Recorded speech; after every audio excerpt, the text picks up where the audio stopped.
Assalomu alaykum. Bugungi darsimizda eksport zakazov bilan ishlashni o'rganamiz. Bu so'zlamadan bir qancha maqsadda foydalanish mumkin. Masalan, bundan foydalanganimizda zakazlar fayl sifatida eksport qilinadi va ularni Order Viewer dasturi orqali ko'rish mumkin bo'ladi. Keling, buni amalda sinab ko'ramiz. Buning uchun o'zimizga kerakli vaqt oralig'ini belgilab olamiz hamda eksport tugmasini bosamiz. Bu yerdan zakazlar bo'yicha papka qayerga tushishini belgilab olamiz. Masalan, rabochiy stolning o'ziga. So'ngra bu yerdan OK tugmasini bosamiz. Dasturdan chiqib rabochiy stolga o'tganimizda esa u mana bu ko'rinishda paydo bo'ladi. Endi esa Order Viewer dasturimizga kiramiz. Oynaning yuqori chap burchagida Загрузить заказы turadi. Unga kirganimizda esa dastur bizdan qaysi papkadagi fayllarni ochishni so'raydi. Biz bu yerdan o'zimizga kerakli papkani belgilab olamiz, ya'ni Orders papkasini. So'ngra OK tugmasini bosamiz va bunda eksport qilingan zakazlarning ro'yxati chiqadi. Uni pechat qilish uchun pechat tugmasini bosamiz. Hamda bizga chop etiladigan faylning elektron varianti chiqadi. Bu yerdan esa print tugmasini bosamiz. Bu yerdan kerakli printerni belgilab olamiz va oxiridagi print tugmasini bosamiz. Hamda u mana bu ko'rinishda chiqadi. Shuningdek, Order Viewer dasturida filtrlash hamda guruhlash kabi qulay funksiyalar bor. Bunda har bir ustunning o'ng tarafida kolonkacha belgisi mavjud bo'lib, bu orqali barcha zakazlarni shu ustun bo'yicha filtrlashimiz mumkin. Masalan, zakazlarni stol ustuni bo'yicha filtrlamoqchi bo'lsak, ushbu kolonkachani ustiga bosamiz. Va bu yerdan o'zimiz xohlagan stol yoki stollarni belgilab olishimiz mumkin. Masalan, 3 hamda basseyn. Hamda close tugmasini bosib qo'yamiz.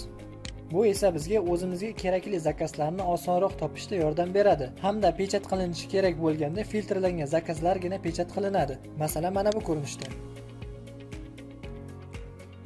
Guruhlash esa quyidagicha amalga oshiriladi. Buning uchun kerakli ustunning ustiga shonchaning o'ng tugmasini bosib, Group by this column tanlanadi va bunda zakazlarni shu guruh asosida ko'rish mumkin bo'ladi. Pechat qilish ham shu guruh asosida amalga oshiriladi hamda u mana bu ko'rinishda bo'ladi.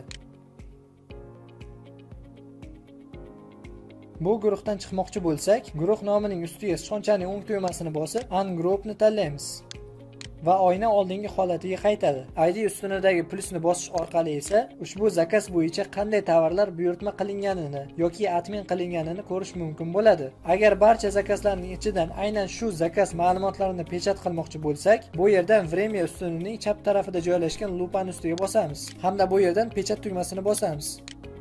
Ko'rib turganingizdek, faqatgina shu zakaz bo'yicha ma'lumotlar pechat qilinadi. Bundan tashqari har bir zakazning ichida eng ko'p sotilgan tovarni undagi kolичествоni filtrlash orqali aniqlash mumkin bo'ladi.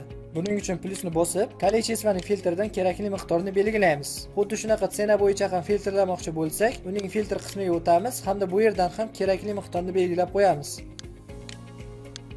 Miqdorlar kiritilgan zahoti oynada ularga tegishli o'zgarishlar paydo bo'ladi. Bundan tashqari dasturni test qilib ishlatib, mavjud barcha funksiyalarni o'rganib bo'lgandan so'ng, menyu va boshqa sozlamalarni qoldirgan holda faqat zakazlarni o'chirmoqchi bo'lsak yoki zakazlarning soni ko'payib ketib, programmani ishlashiga ta'sir qiladigan bo'lganda keraksiz zakazlarni o'chirmoqchi bo'lsak, bu yerdan yana o'zimizga kerakli vaqt oralig'ini tanlaymiz hamda pastdagi Удалить заказов из базы данных после экспортga galочка qo'yamiz. So'ngra eksport tugmasini tanlab, fayllar qayerga tushishini belgilab olamiz. OK tugmasini bosamiz. Mana u paydo bo'ldi. Buning ichidagi fayllarni ham xuddi boyagi tartibda ko'rish mumkin bo'ladi. Endi yana eksport zakazovga kirib ko'ramiz.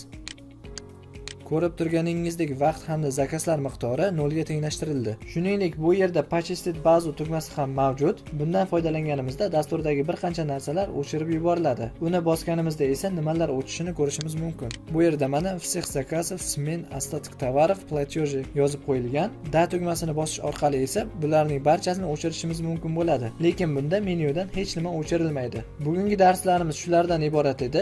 E'tiboringiz uchun rahmat.